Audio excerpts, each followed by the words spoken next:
Hello student, good morning all of you. Now start organic.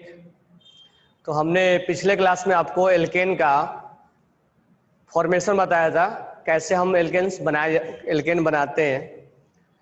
उसके बाद हमने आपको फिजिकल प्रॉपर्टीज पढ़ाया था, melting point, boiling point, solubility, density, ठीक है, फिजिकल स्टेट भी पढ़ाया था। थर्ड पॉइंट जो है वो है केमिकल प्रॉपर्टीज, ठीक है। और यही फॉर्मेट हमारा हर टॉपिक में जाएगा, प्रिपरेशन, फिजिकल प्रॉपर्टीज और केमिकल प्रॉपर्टीज। सब टॉपिक, चाहे एल्कोहल, फिनॉल, ईथर हो, कार्बोक्सिलिक एसिड हो, एल्डिहाइड कीटोन हो या नाइट्रोजन कंटेनिंग कंपाउंड हो, सब में फॉर्मेट यही जाएगा, फिजिकल प्रॉपर्टीज, केमिकल प्रॉपर्टीज और फॉर्मेशन। तो हमारा लास्ट जो पॉइंट है, थर्ड पॉइंट, वो है chemical properties, chemical properties of alkene, ठीक है। तो यहाँ पर जो हम प्रॉपर्टीज है उतना ज्यादा डिटेल नहीं है हमारे को, आगे चलकर और डिटेल होता जाएगा। इसीलिए इस प्रॉपर्टीज में हमें टाइप ऑफ रिएक्शन जरूरी हो जाता है, कि सब्स्टिट्यूशन रिएक्शन है, कि एडिशन रिएक्शन है, कि एलिमिनेशन है, कि रीअरेंजमेंट है। तो आप पहले, अलग जीओसी पार्ट 2 आपका हुआ नहीं है तो आप पहले लिख लो, मैं इसको अलग से टीच करूंगा, जैसे सिलेबस थोड़ा आगे जाता है टीच करेंगे। जो टाइप ऑफ रिएक्शन है, type of reaction, type of जो रिएक्शन है पूरे ऑर्गेनिक में, या तो वो सब्स्टिट्यूशन रिएक्शन होगा,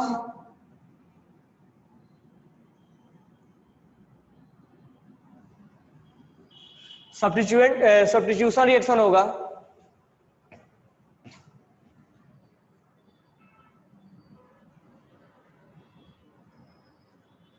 या तो वो एडिशन रिएक्शन होगा।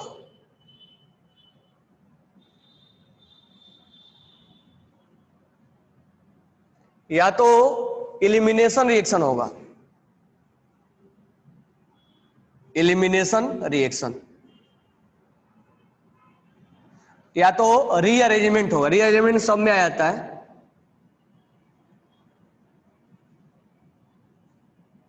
Rearrangement reaction.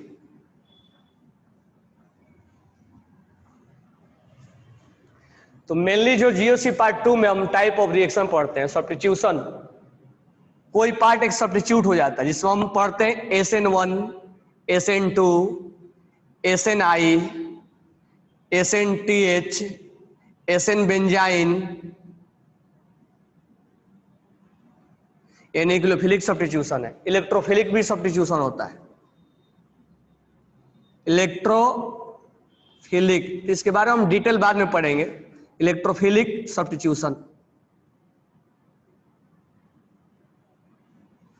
तो ये न्यूक्लियोफिलिक सब्स्टिट्यूशन है और ये इलेक्ट्रोफिलिक सब्स्टिट्यूशन है। तो हम वो सब आगे आगे जीओसी पार्ट 2 में पढ़ेंगे। एडिशन में क्या होता है, सब्स्टिट्यूशन में होता है क्या, एक सिग्मा बॉन्ड टूटता है, एक नया सिग्मा बॉन्ड बनता है। मतलब थोड़ा सा मैं इंट्रोड्यूस करवा दे रहा हूं, 1 सिग्मा बॉन्ड ब्रेक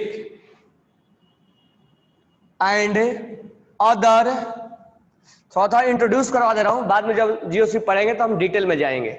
ये सब इसका भी मैकेनिज्म होता है। 1 sigma bond break and other sigma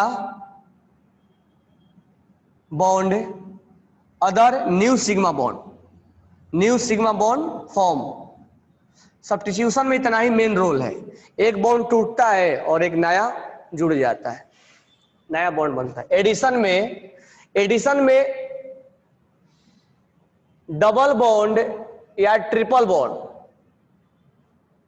addition में डबल बॉन्ड या ट्रिपल बॉन्ड टूट के, यानी पाई बॉन्ड, वहां पाई बॉन्ड क्या हो जाता है, ब्रेक हो जाता है, पाई बॉन्ड ब्रेक हो जाता है और ब्रेक होके सिंगल बॉन्ड बनता है। यानी इसमें बॉन्ड, पाई बॉन्ड का ब्रेकिंग, एडिशन में पाई बॉन्ड ब्रेक होता है।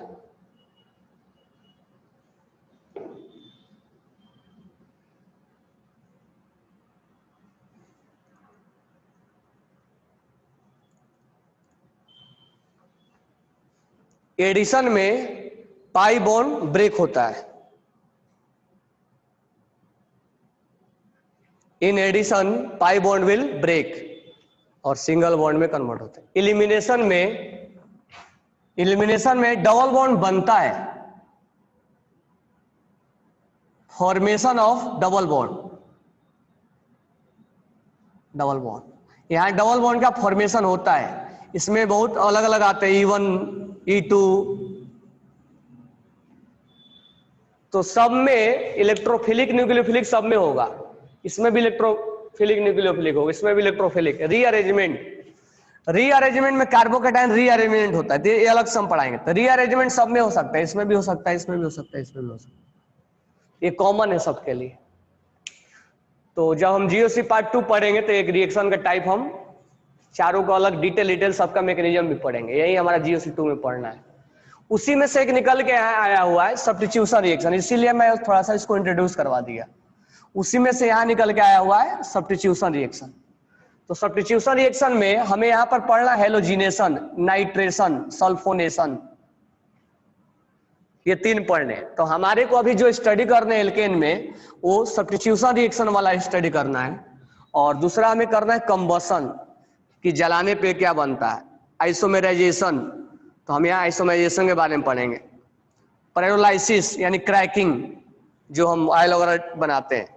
केटालिक ऑक्सीडेशन और एरोमेटाइजेशन, ये हम पढ़ेंगे। तो हमारे को जो यहाँ पढ़ना है वो केमिकल प्रॉपर्टीज में ही 6 पॉइंट्स पढ़ने, 1-2 पॉइंट्स और है तो अलग से मैं बताऊंगा। तो यहाँ पर जो मैं ये बताने के पीछे पर्पस ये था कि सब्स्टिट्यूशन को मैं बता सकूं, तो यही है सब्स्टिट्यूशन। तो थोड़ा सा इंट्रोड्यूस करवाऊंगा मैं, तो इसमें से आप बस ध्यान रखना ये कि एक सिग्मा बॉन्ड बन रहा होगा और एक सिग्मा बॉन्ड टूटेगा, एक नया सिग्मा बॉन्ड बनेगा, देखना वहां पर कैसे बनता है, ठीक है। मैकेनिज्म क्या होगा वो हम बाद में देखेंगे, कैसे सिग्मा बॉन्ड बनता है कैसे। तो यही है सब्स्टिट्यूशन। तो सब्स्टिट्यूशन में 1 sigma bond will break and other sigma bond will form. तो इन सब्स्टिट्यूशन, हालांकि इसको हम डिटेल में पढ़ाएंगे, बिना इसके हम आगे बढ़ भी नहीं सकते, बिना इस मैकेनिज्म के आगे प्रॉब्लम होगा। एल्केन में तो प्रॉब्लम नहीं होगा, आगे प्रॉब्लम हो जाएगा। तो बिना मैकेनिज्म का हम आगे बढ़ ही नहीं पाएंगे, तो उसमें हम टाइम निकाल के आपको टीच कर देंगे। तो सब्स्टिट्यूशन रिएक्शन, तो सब्स्टिट्यूशन में समझ में आ गया हो क्या टूटेगा क्या बनेगा, ठीक है। तो हमारा अब आज का टॉपिक है केमिकल प्रॉपर्टीज ऑफ एल्केन। तो एल्केन में हम कुछ ज्यादा रिएक्शन तो नहीं पढ़ते हैं, उसके पीछे लॉजिक ये होता है कि ये बहुत ज्यादा रिएक्टिव नहीं होता है, तो इसीलिए हम यहाँ पर बहुत ज्यादा एल्केन के बारे में स्टडी नहीं करते हैं। तो यहाँ पर रिएक्टिविटी कम होने की वजह से हम एल्केन का ज्यादा रिएक्शन नहीं पढ़ पाते, लेकिन टॉपिक जैसे जैसे आगे बढ़ता जाता है वैसे केमिकल प्रॉपर्टीज बहुत ज्यादा इंपॉर्टेंट हो जाता है। तो इसमें 1-2 पॉइंट पहले आप लिख लो कि alkane are non polar, write down कर लो आप, alkane are non polar, alkane are non polar, write down करना, एल्केन आर नॉन पोलर। समझ में आ गया होगा नॉन पोलर क्यों होता है, क्योंकि अगर मीथेन बनाते हो तो कहीं पोलरिटी तो दिखता नहीं है, या कार्बन कार्बन कार्बन अटैच कर लो तो कहीं पोलरिटी आएगा क्या, कहीं पर ये पोलर होगा ही नहीं। तो ये कोई भी एल्केन ले लो वो नॉन पोलर होता है, इसीलिए इसका रिएक्टिविटी कम होता है। तो alkane are non polar in nature, therefore it do not react with, therefore it do not react with polar reagent, therefore it do not react with polar reagent, polar reagent like acid or base, like acid or base। अब इसमें acid base भी reaction बहुत कम होता है, like acid and base at room temperature, at room temperature, at room temperature। ये non polar होता है, इसलिए एसिड बेस से बहुत कम रिएक्शन करता है, इसलिए हम यहाँ केमिकल प्रॉपर्टीज बहुत गिने चुने पढ़ते हैं। आगे लिखना है next point, alkane are very less reactive towards chemical reaction, alkane are very less reactive towards chemical reaction due to non-polar nature, due to non polar nature,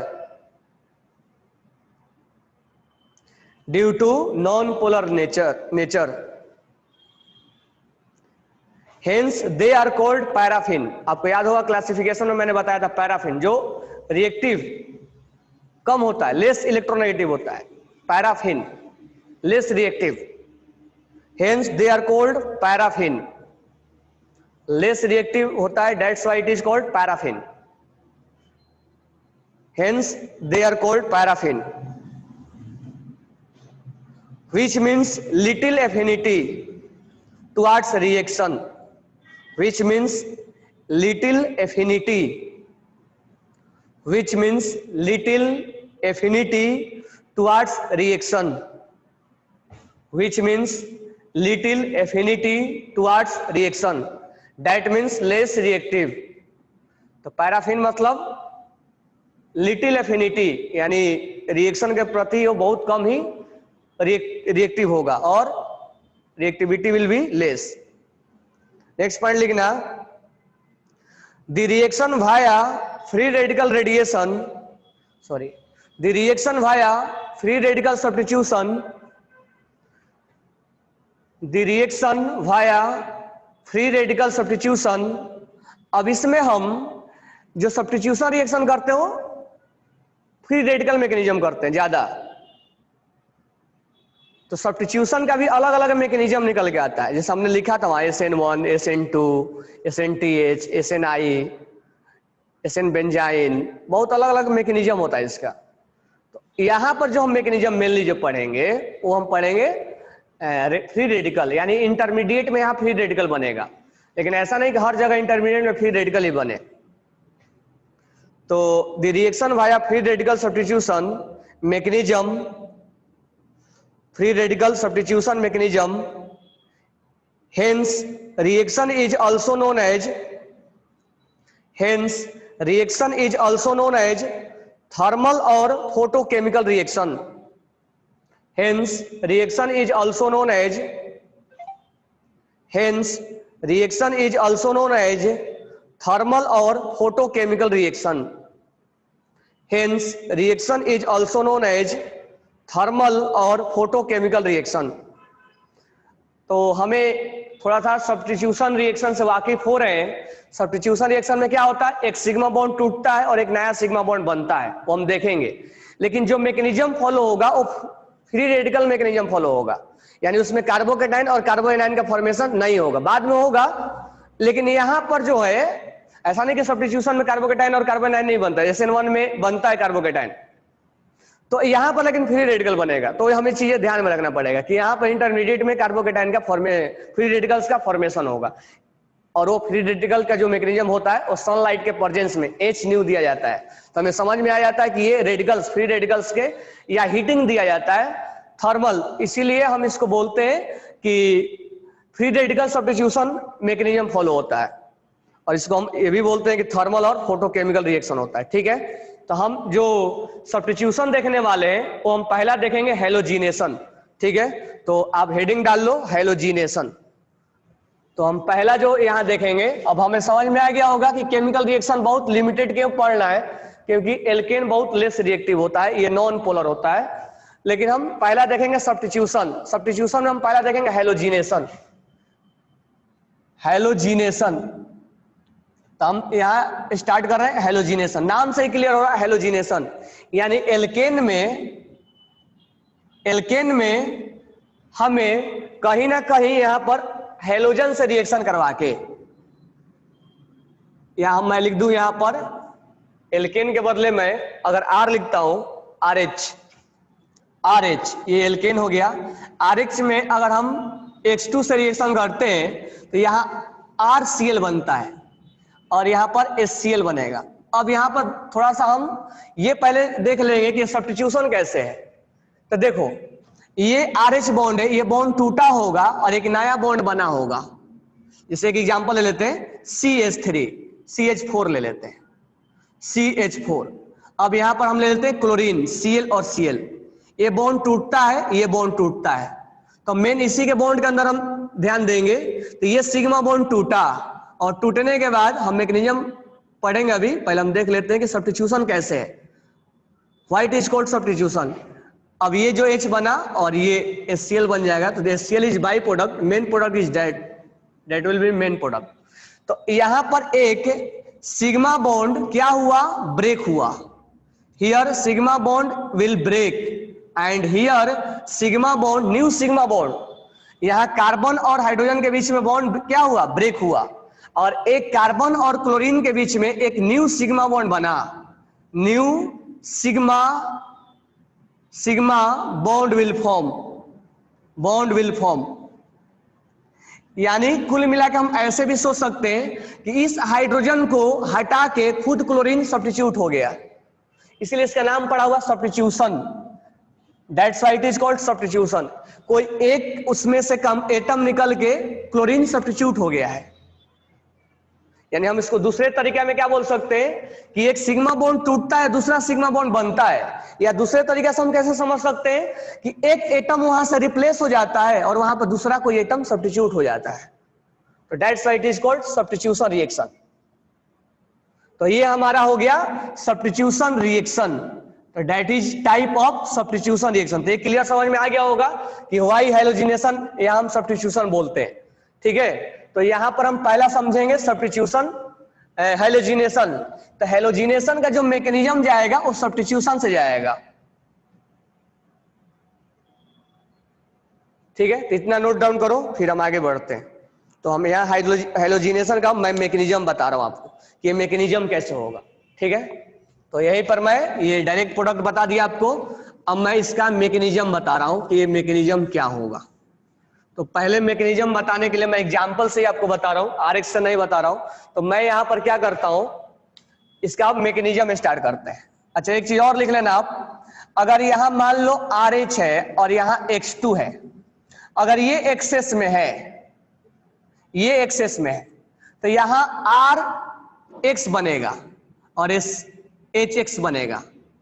ठीक है, अगर ये RH रहा, ठीक है, तो यहां पर अगर मान लो ऐसा रहा, CH4 रहा, ठीक है, और यहां X2 रहा, अगर ये एक्सेस में रहा तो ये बन जाएगा C और यहां पर हो जाएगा Cl, H और H और यहां HCl बन जाएगा। अगर बाय द वे ये क्लोरीन एक्सेस में है, क्लोरीन एक्सेस में, ठीक है, तो ये जो रिएक्शन है यहां पर आके रुकेगा नहीं, ये फिर क्लोरीन अटैक करेगा और ये फिर सब्स्टिट्यूशन देगा। तो ये रिएक्शन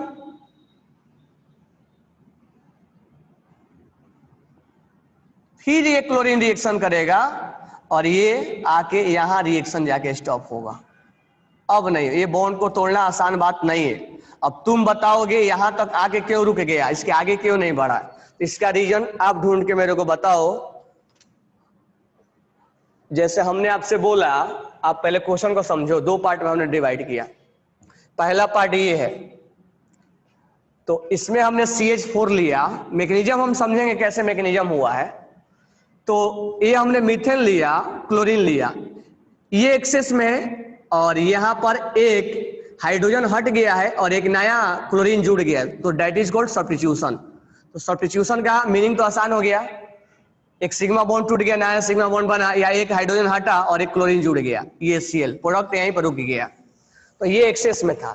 लेकिन हम दूसरे ही केस में बोल रहे हैं कि अगर ये एक्सेस में रहा तो एक बार ये हाइड्रोजन को रिप्लेस करेगा, क्लोरीन जुड़ेगा, लेकिन ये रिएक्शन यहां स्टॉप नहीं होगा, फिर क्लोरीन अटैक होगा और ये एक क्लोरीन यहां लग जाएगा और यहां पर फिर क्लोरीन अटैक करेगा, ये क्लोरीन लग जाएगा। अब यहां एक और हाइड्रोजन है, लेकिन अब अगला क्लोरीन यहां अटैक करके रिएक्शन नहीं देगा। ऐसा नहीं हो जाएगा कि यहां पर 4 क्लोरीन 4 रिप्लेस हो जाएगा। अब आप बताओगे ये आगे प्रोसीड क्यों नहीं होगा, यहां से यही स्टॉप क्यों हो जाएगा, इसका रीजन बताओ आप क्या होगा, क्यों यही रिएक्शन रुक जाएगा, वो ये रिएक्शन क्यों रुक जाएगा।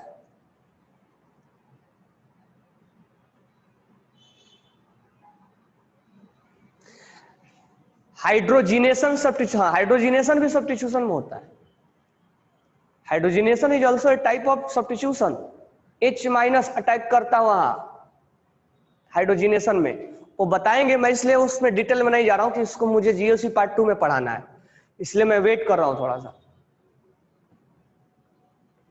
Shreyas Mali steric effect, size of Cl is big, SIR gap 3 repeat. तो यहां से अब इसी को रिपीट करते रह जाऊंगा तो फिर आगे क्या पढ़ाऊंगा। चलो इसका रीजन आप अभी सही नहीं है, रीजन आप बताओगे, मैं मैकेनिज्म बताता हूं। तो मैकेनिज्म के थ्रू आप मेरे को बताओगे कि ये आगे क्यों नहीं बढ़ गया।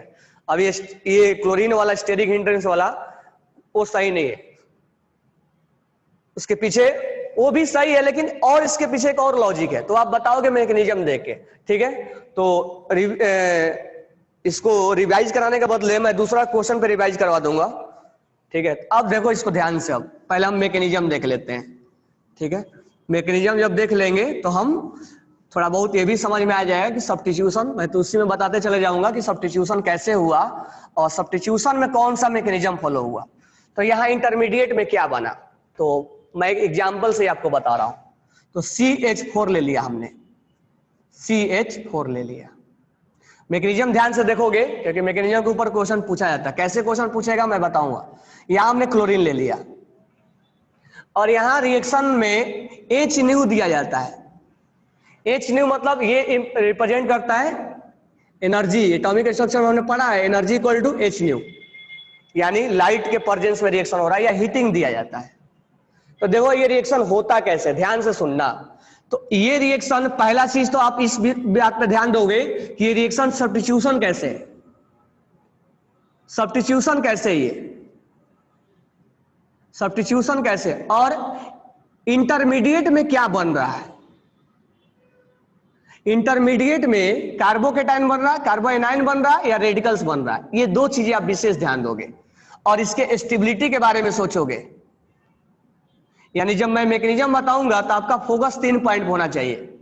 इंटरमीडिएट में क्या बना, सब्स्टिट्यूशन रिएक्शन कैसे है ये, और स्टेबिलिटी कार्बोकेटाइन का है जो बनेगा बीच में वो कैसे हम सोचेंगे।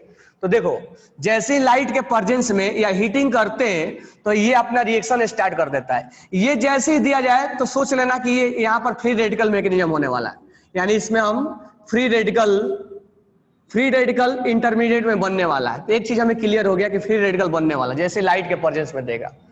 अब ये जो रेडिकल्स होगा ऐसा नहीं कि टूटेगा तो हमेशा फ्री रेडिकल ही होगा, ये देगा तो हमें समझ में आएगा, हो सकता है कार्बोकेटाइन भी बन जाए यहां, लेकिन नहीं बनेगा, तो ये थोड़ा ध्यान रखना पड़ेगा। अब जैसे ही हमने लाइट के प्रेजेंस में रिएक्शन करवाया, ये यहां से टूट गया और ये हाइड्रोजन बाहर निकल गया, ये एक एक बॉन्ड टूट गया और दोनों अपना अपना इलेक्ट्रॉन्स लेके बाहर निकल गए। ये क्लोरीन वाला बॉन्ड टूटा और दोनों इलेक्ट्रॉन्स अपना अपना लेके बाहर निकल गए, ठीक है। तो रिएक्शन इंटरमीडिएट में कुछ ऐसा बना, रिएक्शन इंटरमीडिएट में कुछ ऐसा बना, ये सब रेडिकल्स बन बन के बाहर निकल गए, ठीक है। तो रिएक्शन इंटरमीडिएट में ये कुछ ऐसा हुआ।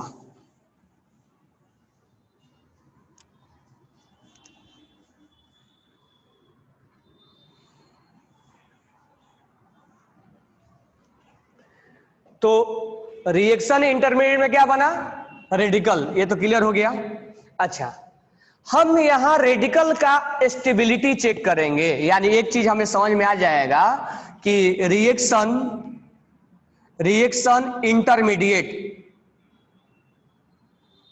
रिएक्शन इंटरमीडिएट में क्या बना, रेडिकल बना, फ्री रेडिकल बना।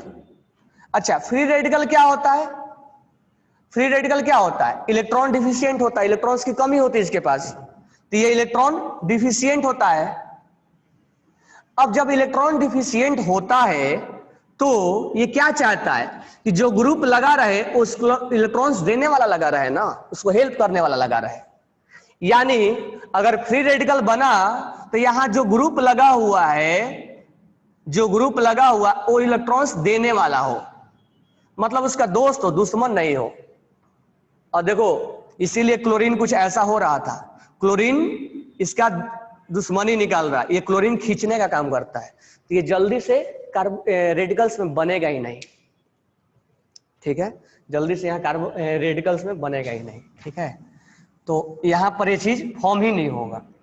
तो यहाँ पर हमें स्टेबिलिटी चेक करना है, यानी इंटरमीडिएट में फ्री रेडिकल्स का इलेक्ट्रॉन डिफिशिएंट होता है, तो यहाँ पर हमें इसका क्या चेक करना है, स्टेबिलिटी। तो कैसा ग्रुप लगा होना चाहिए, तो हमें इलेक्ट्रॉन्स देने वाला लगा होना चाहिए, यानी हम स्टेबिलिटी अगर चेक करेंगे तो स्टेबिलिटी चेक करेंगे तो यहां पर ग्रुप कैसा लगा होना चाहिए, दोस्त होना चाहिए, दुश्मन नहीं,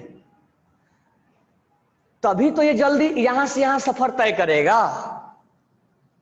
ये सफर जल्दी तय नहीं होता है, तो यहां से यहां जो सफर तय करेगा तब ना रिएक्शन में पार्टिसिपेट करेगा। यानी इंटरमीडिएट में क्या बनता है, फ्री रेडिकल बनता है। और फ्री रेडिकल का हम स्टेबिलिटी कैसे चेक करेंगे, दोस्त इसके साथ होना चाहिए, दुश्मन नहीं।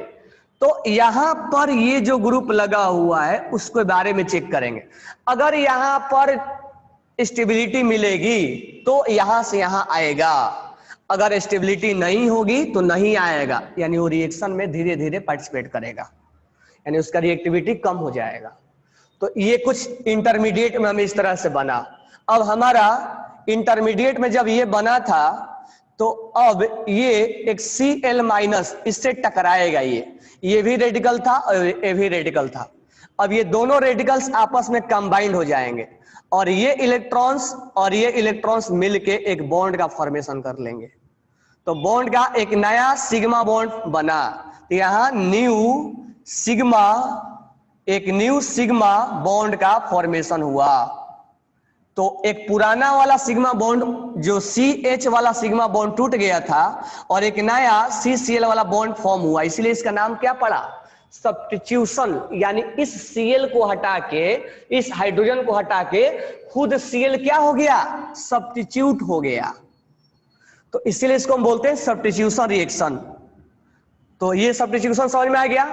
इंटरमीडिएट में क्या बना, फ्री रेडिकल बना। ये कैसे समझ में आएगा, ये H न्यू दिया रहेगा तो हम समझ जाएंगे कि इंटरमीडिएट में रेडिकल्स का फॉर्मेशन होगा, ठीक है। स्टेबिलिटी कैसे चेक करेंगे, ये इलेक्ट्रॉन डिफिशिएंट है। स्टेबिलिटी जीओसी पार्ट 1 में हमने बहुत पढ़ लिया है कि स्टेबिलिटी कैसे चेक किया जाए, ठीक है। और ये हमारा एक सब्स्टिट्यूशन रिएक्शन कैसे बन गया वो हमें क्लियर हो गया, ठीक है।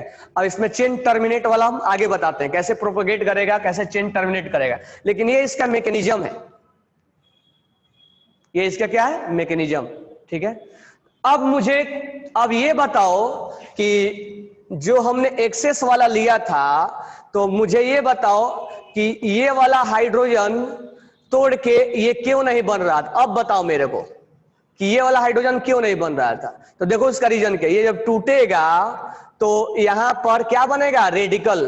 क्या ये रेडिकल स्टेबल है, नहीं, क्योंकि यहां -I लगा हुआ है और इसको ये परेशान कर देगा, इसीलिए स्टेबिलिटी इसकी कम हो जाएगी, इसीलिए इधर से इधर जाना नहीं चाहेगा। तो रेडिकल बनेगा तब तो रिएक्शन होगा, और रेडिकल देगा ही नहीं। क्यों नहीं देगा, क्योंकि स्टेबिलिटी नहीं आएगी उसमें। तो यहां से यहां तब आएगा जब उसमें स्टेबिलिटी आएगी।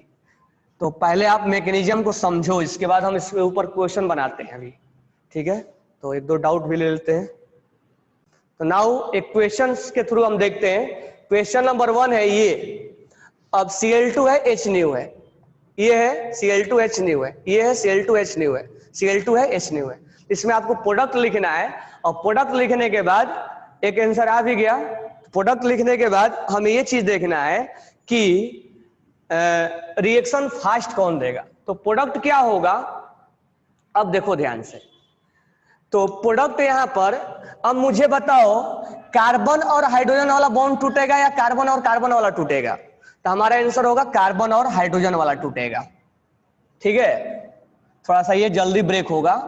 तो इंटरमीडिएट में क्या बनेगा, मैं इंटरमीडिएट बनाते चल रहा हूं। इंटरमीडिएट में कुछ ये बनेगा और यहां पर क्या बनेगा, Cl, ये भी इंटरमीडिएट। तो इस Cl से कोई लेना देना नहीं है, इसके बारे में हम अलग से समझेंगे।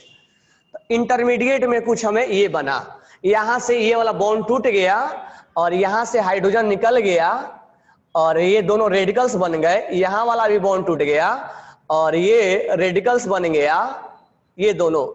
हमें तो इससे अभी कोई लेना देना नहीं है, मेन हमारा ये है। तो हमारा इंटरमीडिएट में कुछ ये बना। अब यहाँ इंटरमीडिएट में क्या बनेगा, ये वाला बॉन्ड टूटेगा, तो बॉन्ड टूटेगा तो यहाँ रेडिकल बन गया, और ये CH3 और यहाँ H।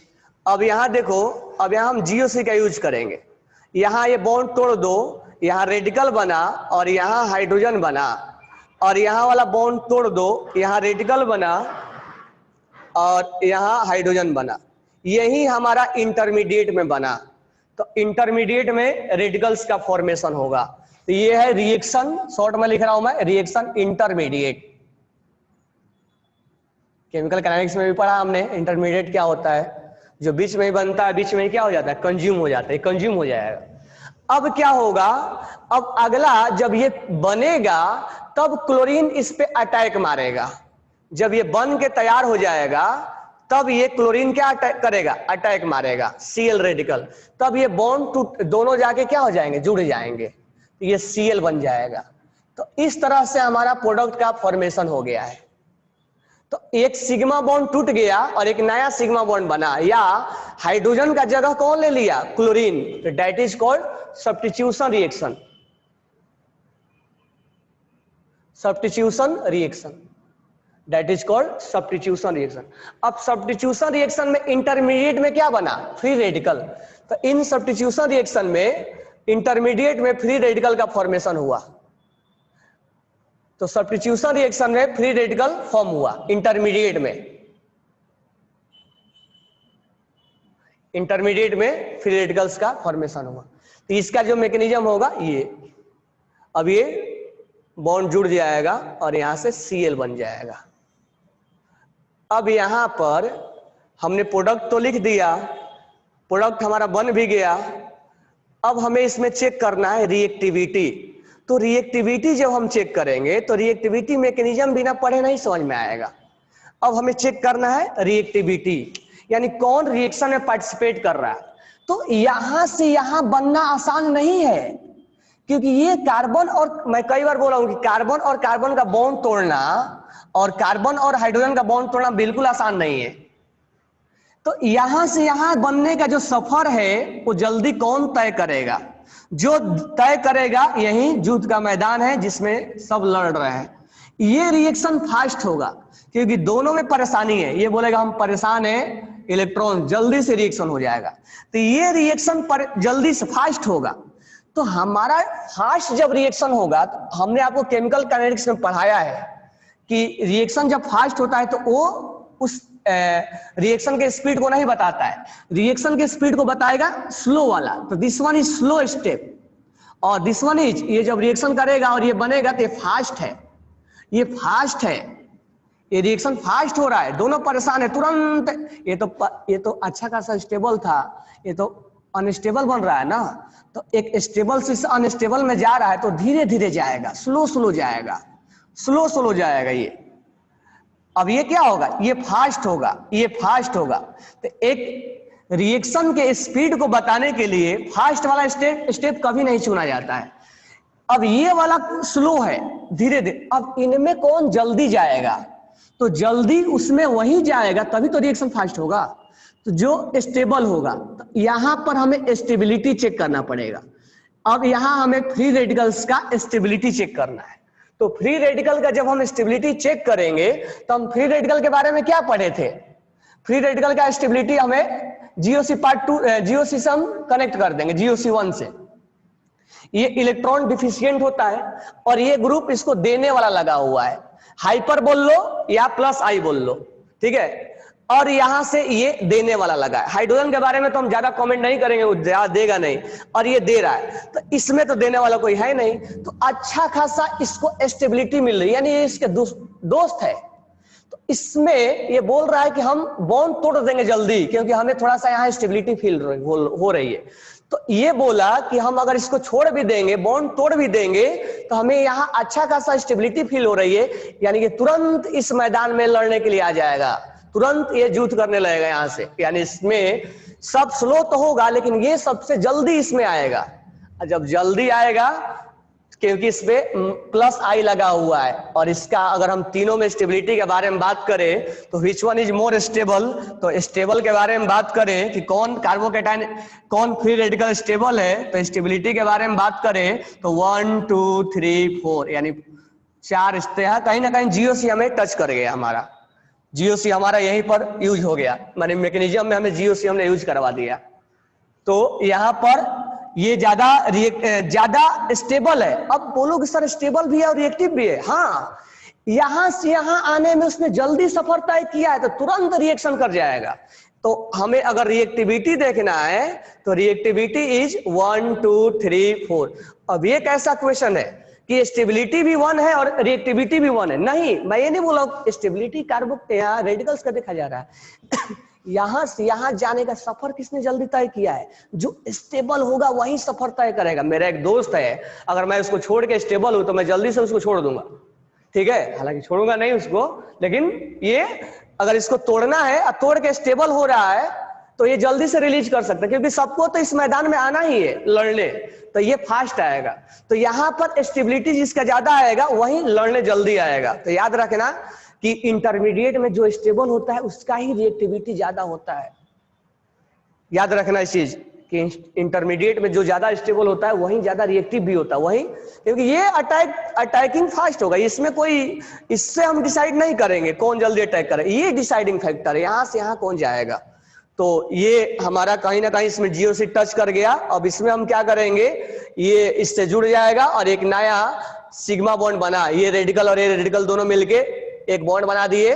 तो वहां से हाइड्रोजन हट के ये Cl रिप्लेस कर दिया इसको, हाइड्रोजन को, तो इसको बोलेंगे सब्स्टिट्यूशन रिएक्शन। मैकेनिज्म कौन सा होगा? Free radical. इंटरमीडिएट में कौन बना? Free radical. स्टेबिलिटी कैसे चेक किया जाता है? तो जीओसी से। अभी हमने ये दिया है, अभी रिजोनेंस भी करवा सकते हैं। और रिएक्टिविटी किसका ज्यादा होगा? इसका। अब देखो इस क्वेश्चन को हम चेंज कर दे रहे हैं। अब मान लो हमें ऐसा क्वेश्चन दे दिया, जैसे इस क्वेश्चन को हम चेंज कर रहे हैं और हमने बोला कि अब मुझे बताओ यहां पर पीएच है और CH3 है और यहां पर मैं दिया प्लस Cl2, प्रोडक्ट क्या होगा? अगर मैं ऐसा दूं पीएच CH2 पीएच और Cl2, प्रोडक्ट क्या होगा? CH पीएच पीएच और यहां पीएच और Cl2। जल्दी से मुझे प्रोडक्ट बताओ और रिएक्टिविटी ऑर्डर बताओ। इस तीनों में फर्स्ट सेकंड थर्ड में आप मुझे प्रोडक्ट बताओ। और यहां H न्यू लिखा हुआ है, H न्यू देखते ही समझ जाना है कि इंटरमीडिएट में क्या बनेगा? रेडिकल्स बनेगा। H न्यू मतलब लाइट के प्रेजेंस में, H न्यू मतलब एनर्जी इक्वल टू क्या होता है? H new. एटॉमिक स्ट्रक्चर में पढ़े भी हमने। तो H न्यू लिखने का मतलब वो एनर्जी को इंडिकेट कर रहा है, लाइट का energy, radiation equal to Hc upon lambda, इस चीज को इंडिकेट कर रहा है। तो प्रोडक्ट भी बताओ और रिएक्शन कौन फास्ट हो रहा है वो भी बताओ। तो रिएक्शन कौन सा फास्ट होगा? थर्ड वाला, ठीक है। इसमें प्रोडक्ट क्या बनेगा? पीएच CH2 Cl, एक हाइड्रोजन हट गया, उसके जगह पे क्लोरीन आ गया, तो सब्स्टिट्यूशन रिएक्शन है। यहाँ पर पीएच और यहाँ पर आपका हो जाएगा CH और यहाँ Cl हो जाएगा और यहाँ पीएच हो जाएगा। डायरेक्ट भी याद रखना है। हर बार मैकेनिज्म को तो ध्यान में इसलिए रखा जाता है ताकि और डेप्थ नॉलेज हो, लेकिन हमें डायरेक्ट प्रोडक्ट भी याद रखना है। ये नहीं कि डायरेक्ट प्रोडक्ट याद ही नहीं है हमें। पीएच पीएच और पीएच, एक हाइड्रोजन को अगर एक भी हाइड्रोजन नहीं हो तो रिएक्शन होना पॉसिबल ज्यादा नहीं है। अगर दो कार्बन हो जाए यहाँ पे तो रिएक्शन होना जल्दी पॉसिबल नहीं है, बॉन्ड जल्दी टूटेगा ही नहीं। तो हाइड्रोजन अगर तोड़ रहे हैं हम।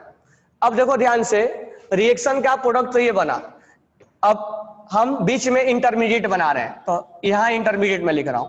ये बॉन्ड टूटा होगा और ये कुछ ऐसा बना होगा। तो पहला वाला फर्स्ट सेकंड थर्ड, पहला वाला कुछ ऐसा बना होगा CH2, एक टूटा होगा और ये रेडिकल बना होगा। और तुम पूछोगे सर हाइड्रोजन तो यहां भी है। अब ध्यान देना, दिमाग में ऐसा भी क्वेश्चन आ सकता है सर हाइड्रोजन तो यहां वाला यहां भी है, यहां भी हाइड्रोजन है, आपने इसी हाइड्रोजन को क्यों तोड़ा? तो उसका रीजन ये है कि अगर मैं इस हाइड्रोजन को तोड़ दूं तो ये डबल बॉन्ड पर रेडिकल अनस्टेबल हो जाता है, डबल बॉन्ड पर रेडिकल अनस्टेबल हो जाएगा, इसीलिए वहां से टूटेगा जहां से उसको स्टेबिलिटी मिलेगी। तो ये रेडिकल जो है, ये रेडिकल इस रिजोनेंस में है, डबल सिंगल रेडिकल रिजोनेंस में है, इसीलिए ये वाला हाइड्रोजन नहीं टूट के ये वाला टूटेगा, यानी ये बेंजीन रिंग वाला कोई भी हाइड्रोजन नहीं टूट के ये वाला टूटेगा। क्यों? क्योंकि यहां पर इसको स्टेबिलिटी मिल रही है, रिजोनेंस हो रहा है। अब ये पहला वाला हो गया। दूसरा वाला क्या हो गया? सी। अब यहां लगा हुआ है एक रिंग और यहां लगा हुआ है एक रिंग, तो कहीं ना कहीं जीओ सी तो हम आपको बता रहे हैं, तो यहाँ पर दो हाइड्रोजन है, एक हाइड्रोजन टूट जाएगा और ये रेडिकल बनेगा। यही यहाँ वाला हाइड्रोजन क्यों नहीं टूटेगा? वही वाला आंसर है कि यहाँ स्टेबल नहीं होगा, ठीक है। और यहाँ पर तीसरे वाले में हमने तोड़ दिया और यहाँ 3 रिंग लगा हुआ है।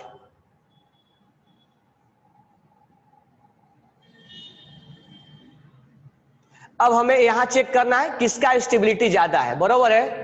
तो 1 2 3 में रेडिकल्स, तो इस रेडिकल्स का रिजोनेंस हो रहा है, इस रेडिकल्स का रिजोनेंस इधर भी हो रहा है, इधर भी हो रहा है, इस रेडिकल्स का रिजोनेंस इधर भी हो रहा है, इधर भी हो रहा है, इधर भी हो रहा है। जितना ज्यादा रिजोनेंस होगा उतना ही उसको स्टेबिलिटी क्या होगी? ज्यादा होगी, ठीक है। तो थर्ड वाला में ज्यादा रिजोनेंस है, इसीलिए इसमें तीनों में से रिएक्शन, अब ये भी पूछा जाएगा कि रिएक्शन इंटरमीडिएट कौन स्टेबल है, तो रेडिकल का स्टेबिलिटी क्या होगा? Third is greater than 2, 2 is greater than 1। Why? तो due to resonance, more resonance. इसमें भी रिजोनेंस है, इसमें भी, लेकिन इसमें ज्यादा है। तो जल्दी से यहां पर रिएक्शन करने कौन आएगा? ये, और ये आएगा तुरंत इस पे Cl अटैच हो जाएगा और ये बन जाएगा। तो रिएक्शन फास्ट कौन देगा? तो रिएक्टिविटी कौन होगा? 3 2 1, और हमारा ये प्रोडक्ट होगा। तो ये दो क्वेश्चन कैसे हम कर रहे हैं? ये दो क्वेश्चन का आंसर हम मैकेनिज्म से कर रहे हैं, बरोबर है। इस दो क्वेश्चन का आंसर हम मैकेनिज्म से कर रहे हैं, और इसका प्रोडक्ट तो मैकेनिज्म से कर रहे हैं, लेकिन डायरेक्ट भी याद रखना है। तो आपको समझ में आ गया होगा हर टॉपिक में फॉर्मेट क्या पढ़ना, ऑर्गेनिक का। रिएक्शन का मैकेनिज्म पढ़ने का रीजन क्या है? इंटरमीडिएट का स्टेबिलिटी देखना है, कहां पर कार्बोकेटाइन बन रहा है, कहां पर कार्बोएनाइन बनना है, कहां पर कार्बो रेडिकल्स बन रहा है, उस चीज को आपको थोड़ा लर्न करना पड़ेगा। प्रोडक्ट क्या बन रहा है, ठीक है। तो मैकेनिज्म में कहीं ना कहीं जीओ से एंट्री मार रहा है, तो यही चीजें हमें देखने आए। तो यहां पर हमने ये देखा, ठीक है। तो हमने यहाँ पर आपको सब्स्टिट्यूशन का थोड़ा सा एक टाइप दिखाया कि रेडिकल्स कैसे वहां पर बन के और हमें प्रोडक्ट का फॉर्मेशन दे रहा है। तो प्रोडक्ट लिखने आना चाहिए, रिएक्टिविटी। अब इस चीज का शॉर्ट नोट्स में लिखोगे कि इन एल्केन आरएक्स हेलोजिनेशन में, हेलोजिनेशन मतलब क्या होता है? हेलोजन जुड़ जाना, that is known as halogenation, यानी क्लोरीन, ब्रोमीन, आयोडीन ये जुड़ जाना, ठीक है। अब एक चीज और लिख लेना, मान लो हमने यहाँ पर एल्केन को बार बार चेंज कर रहे हैं, अब मान लो हमने हेलोजन को चेंज किया, एल्केन को सेम रखा। अब हेलोजन में फ्लोरीन ज्यादा रिएक्टिव होगा देन क्लोरीन, देन ब्रोमीन और आयोडीन। आयोडीन वाला रिएक्शन तो रिवर्सिबल भी जाने लगता है, उसमें HiO4 एसिड वगैरह यूज किया जाता है, तो उसके बारे में हम आगे बात करते हैं। तो रिएक्टिविटी ऑर्डर अगर मान लो एल्केन का सेम रहा, एल्केन सेम है, मान लो हमें यही रिएक्शन है और यहाँ पर ये है, और हमने बोला यहाँ X2 है, और X2 के बदले हमने लिया F2, Cl2, Br2 और I2। तो इसमें रिएक्टिविटी ऑर्डर किसका ज्यादा होगा? तो Cl2 का, ठीक है। क्यों होगा वो आगे बात करते हैं। ये भी लिख लेना रिएक्टिविटी ऑर्डर, ठीक है। तो हमने आपको सब्स्टिट्यूशन रिएक्शन बता दिया, उसका मैकेनिज्म बता दिया कि मैकेनिज्म कैसे होता है और इंटरमीडिएट में क्या बनता है, फ्री रेडिकल्स का फॉर्मेशन कैसे होता है, how to form free radical in reaction, ठीक है। तो थोड़ा सा मैकेनिज्म को और थोड़ा सा क्लियरिटी में लिख लो। मैकेनिज्म फिर से बता दे रहा हूं, तो थोड़ा उसको क्लियरिटी में लिख लो, ताकि चेन प्रोपगेशन, चेन इनिशियल कैसे कैसे वो फॉर्म होगा। तो मैकेनिज्म को थोड़ा सा हम RX के टर्म में लिख लेते हैं, ठीक है। तो पहला होगा चेन इनिशिएशन। चेन इनिशिएशन इसमें क्या होता है, जो X और X यहां से टूटता है और ये यहां शिफ्ट हो जाता है और ये यहां शिफ्ट हो जाता है, मतलब ये वाला इलेक्ट्रॉन यहां चला जाता है और ये वाला यहां चला जाता है, और ये बन जाता है 2x रेडिकल। तो ये हेलोजन टूट गया है, ठीक है। नेक्स्ट है चेन प्रोपगेशन। तो चेन इनिशिएशन में ये बॉन्ड का टूटना उसको चेन इनिशिएशन बोलेंगे। प्रोपगेशन में क्या होता है, जो RH होता है यहां ये जो रेडिकल्स के प्रेजेंस में ये अपना बॉन्ड तोड़ता है और तोड़ने के बाद R रेडिकल बनता है और HX बनता है। ठीक है,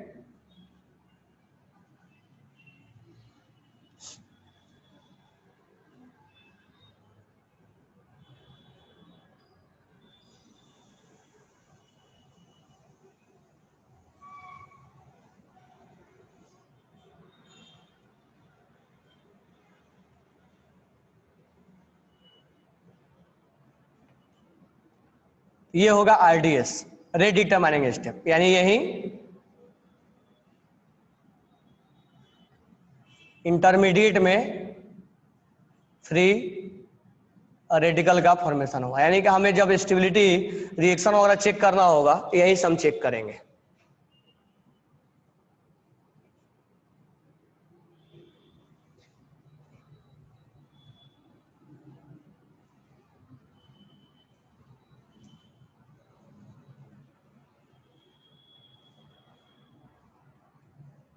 नेक्स्ट है चेन टर्मिनेशन। चेन टर्मिनेशन, तो चेन टर्मिनेशन में क्या होगा, ये जो रेडिकल्स है और ये X है ये बन जाएगा RX, यानी हाइड्रोजन हट जाएगा और ये बन जाएगा। ठीक है, अब ऐसा नहीं कि ये केवल इसी से टकराएगा, हो सकता है R रेडिकल और R रेडिकल भी टकरा जाए तो ये RR बन जाएगा, लेकिन मेन प्रोडक्ट हमारा ये होगा। ऐसा भी हो सकता है, और ये ऐसा हो सकता है कि X रेडिकल और X रेडिकल टकरा के X2 बन जाए, ऐसा भी हो सकता है। और ऐसा भी हो सकता है कि RH जब ये X रेडिकल से टकराए तो ये R रेडिकल और RH बनता है। ठीक है,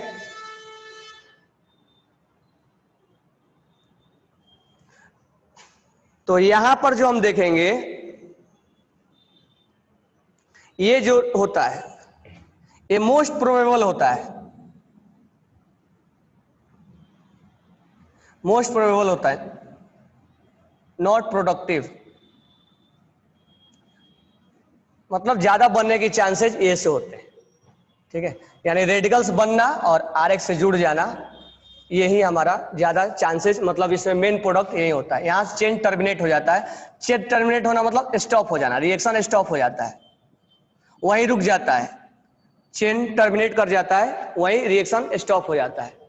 तो चेन इनिशिएशन, चेन प्रोपगेशन और चेन टर्मिनेशन, तो इसमें मेन फ्री रेडिकल्स को आपको देखना है, फ्री रेडिकल्स का स्टेबिलिटी देखना है। और ये कौन सा मैकेनिज्म हुआ, तो यहाँ लिख लेना फ्री रेडिकल सब्स्टिट्यूशन मैकेनिज्म।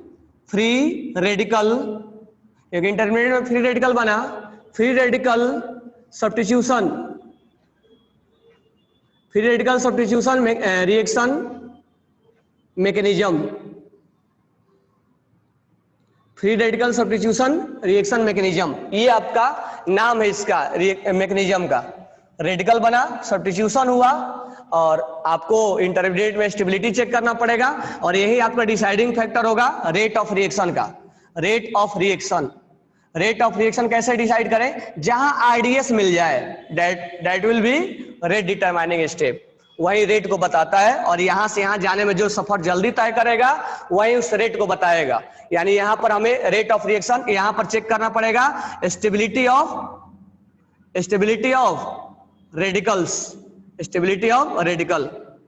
यहां पर जिसका स्टेबिलिटी ज्यादा होगा उसका रेट ऑफ रिएक्शन ज्यादा होगा।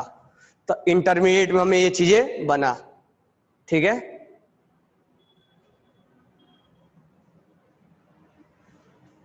उसके बाद लिख लेना, इंपॉर्टेंट पॉइंट डाल के हेडिंग डाल लो, reactivity order. Reactivity order, reactivity order किसका होगा, F2 Cl2 Br2 और I2। रीजन क्या होगा इसका, F रेडिकल बनेगा, Cl रेडिकल बनेगा, Br रेडिकल बनेगा और I रेडिकल बनेगा। सबसे ज्यादा स्टेबल कौन होगा, मोर इलेक्ट्रोनेगेटिव वाला, क्योंकि वही जल्दी से इलेक्ट्रॉन खींच के लाएगा। तो इसमें इंपॉर्टेंट पॉइंट डाल के लिखो, मैं लिखवा रहा हूं। इसमें आप इंपॉर्टेंट पॉइंट डाल के लिखो, मैं लिखवा रहा हूं। तो पहला पॉइंट डाल के लिखो, reactivity order F2 is greater then Cl2 Br2 I2। F2 is greater then Cl2 Br2 और I2। क्यों? क्योंकि जो फ्री रेडिकल्स का स्टेबिलिटी होगा इसका ज्यादा होगा। Stability of free radical, stability of free radical, stability of free radical. तो जहां स्टेबिलिटी ज्यादा होगा उसका रिएक्टिविटी ज्यादा। अच्छा, इसका कैसे पहचानेंगे? इसके ऊपर 2-3 क्वेश्चन मैंने करवा दिया, ये जीओसी इसमें इंटर कर जाएगा। आगे लिखना, rate of reaction with F2 is so fast, rate of reaction of F2 is so fast, rate of reaction of F2 is so fast, rate of reaction of F2 is so fast that there is possibility of explosion। मतलब वहां पर विस्फोट होने का डर रहता है, इतना फास्ट होता है F2 वाला reaction. The rate of reaction with F2 is so fast that there is possibility of explosion, there is possibility of explosion. आगे लिखना, to avoid explosion, to avoid explosion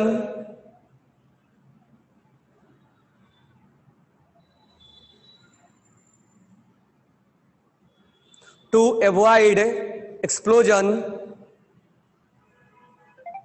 controlled by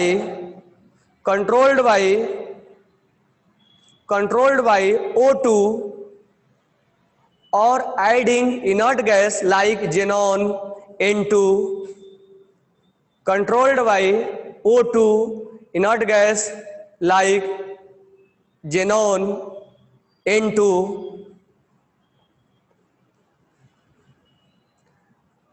otherwise direct formation give carbon black. मतलब बिल्कुल carbon के जैसा मिल जाएगा हमें product में, पूरा जल जाएगा वो।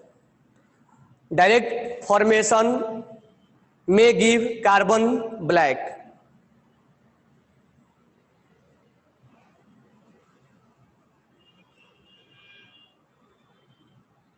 आगे लिखना, next point, chlorination and bromination. Chlorination मतलब Cl अटैक करना और ब्रोमिनेशन मतलब ब्रोमीन अटैक करना। Chlorination and bromination are occurred in, chlorination and bromination are occurred in control way, chlorination and bromination are occurred in controlled way because it is less exothermic, because it is less exothermic। इसमें highly exothermic होता है, उसमें लिख भी लेना, highly exothermic होता है, इसीलिए एक्सप्लोसिव होता है। तो क्लोरीनेशन एंड ब्रोमिनेशन, इसको बोलेंगे फ्लोरिनेशन, आइडोनेशन। तो chlorination and bromination are occurred in control way because it is less exothermic and it is highly exothermic. तो फ्लोरीन वाला में लिख लेना हाईली एक्जोथर्मिक, हाईली एक्जोथर्मिक। आगे लिखना, iodination is very slow reaction, iodination is very slow reaction, iodination is very slow reaction. Iodination वाला बहुत धीरे धीरे रिएक्शन करता है, फ्लोरीन वाला बहुत एक्सप्लोसिव होता है, कार्बन ब्लैक देगा, एक्जोथर्मिक होता है। तो आइडोनेशन इज वेरी स्लो रिएक्शन। इसमें आगे लिखना, at equilibrium reaction will shifted towards backward direction. जब ये रिएक्शन होता है, एक मैं जैसे यहाँ आयोडीन वाला हुआ, जैसे जुड़ने लग गया, ये बैकवर्ड जाने लगता है, ये रिएक्शन बैकवर्ड जाने लगता है। तो इसमें लिखना equilibrium can be shifted in backward direction, in backward direction. To stop backward direction we use oxidizing agent like HNO3, we use oxidizing agent like HNO3 and HiO3. We use oxidizing agent like HNO3 and HiO3.